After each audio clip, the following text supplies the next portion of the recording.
আলহামদুলিল্লাহ, আল্লাহর কাছে শুকরিয়া যে আল্লাহ রব্বুল আলামিন আমাদেরকে ফজরের নামাজ জামাত আদায় করার তৌফিক দিয়েছেন। তো প্রিয় দর্শক, আপনারা দেখছেন যে আমার মসজিদের মক্তবের ছাত্ররা সবাই ফজরের নামাজ জামাত আদায় করেছে আলহামদুলিল্লাহ।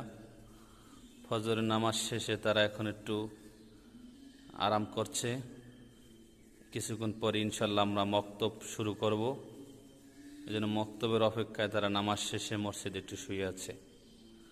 তো সবাই আমার ছাত্রদের জন্য দোয়া করবেন, আল্লাহ তাআলা যেন তাদেরকে কবুল করেন এবং আমার এই মেহনত, আমার এই শ্রম কষ্ট একমাত্র যে আল্লাহর জন্য করতে পারে, আল্লাহ তাআলা এই উসিলা আমাকে দুনিয়া এবং আখিরাত উত্তম বিনিময় দান করুক।